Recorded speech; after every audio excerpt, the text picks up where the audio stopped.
Welcome back to our final conference prediction of the season heading into the 2022 football season. And today we're talking about the Big 12. So I think if you look at the Big 12, this is a year where there's some parity and question marks. You know, you had Baylor and Oklahoma State in the Big 12 championship a year ago. Oklahoma lost Lincoln Riley this year. You have Steve Sarkisian in his next year, his second year as head coach at Texas. You have Joey McGuire coming in to Tech. You got Sonny Dykes coming into TCU. And so I think there's question marks all around the league. But I think there's also good storylines. And I think that there's good teams in this league and good players. You look at Bijan Robinson at Texas, Deuce Vaughn at Kansas State.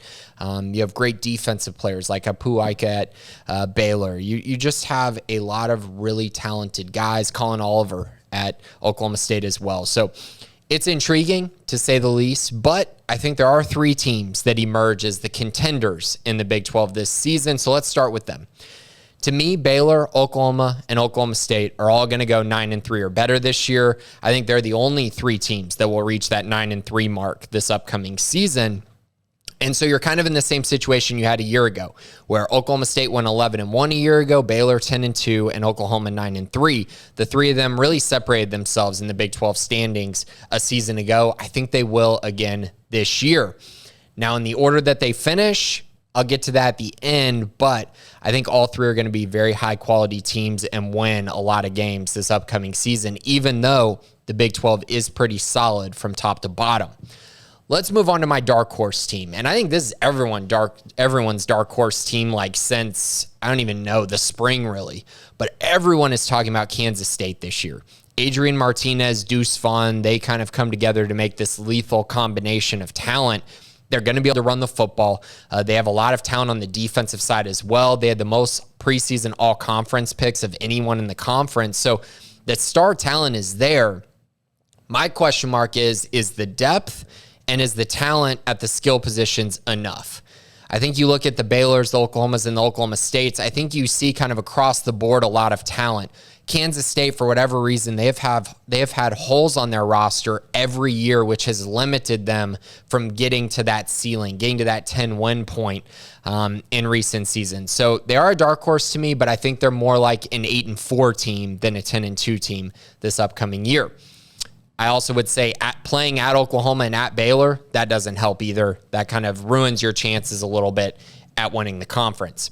My sleeper team in the Big 12, I've talked about them quite a bit, but I'm pretty confident in this one.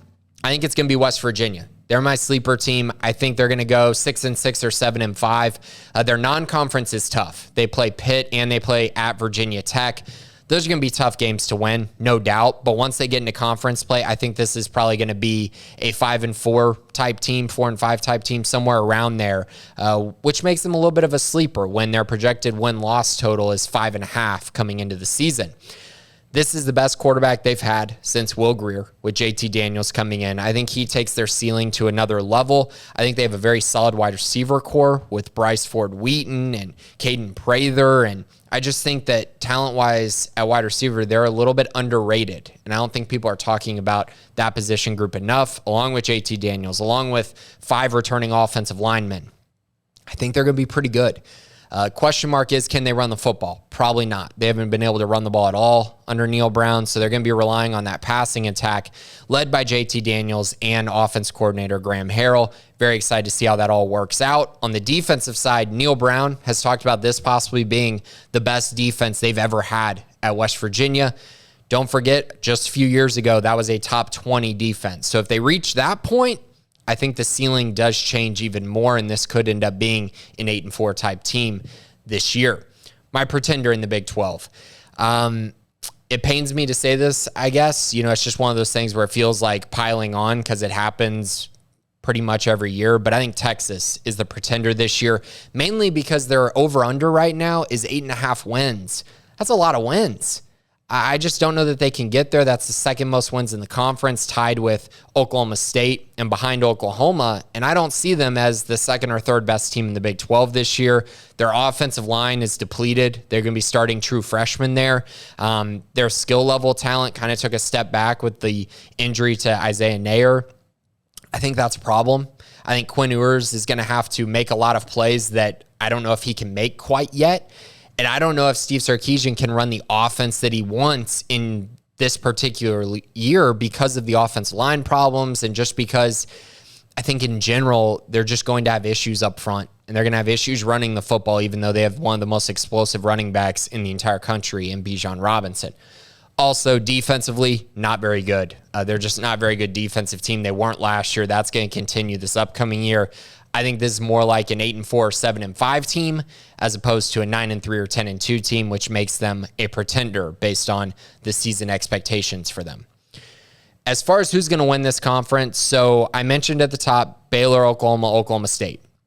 Those are the top teams in this league. Oklahoma State has to go to Baylor and to Oklahoma this year. That puts them a notch behind those two. So I think Oklahoma State's going to go 9-3 this year. I think Oklahoma and Baylor are both going to go 10-2 on the season. I think Baylor knocks off Oklahoma to win their second straight Big 12 championship, and they get to 11-2, which is going to put them inside the top 6 in the college football playoff standings, and potentially they could get in. They're going to be right there. They're right on the fringe. So now the question is, can the first ever 2-loss team make the CFP? I don't know. We might talk about it before the season starts, but I think Baylor is going to be right on the edge once again. Very good team, very good offensive and defensive lines, an upgrade at the quarterback position. And for those reasons, I think they're going to repeat as Big 12 champions in the 2022 season.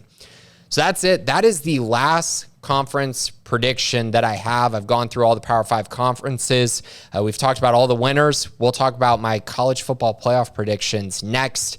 Very excited. 2022 season is right around the corner, so stay tuned in, and thanks for listening today. This has been Grayson Greenhaver.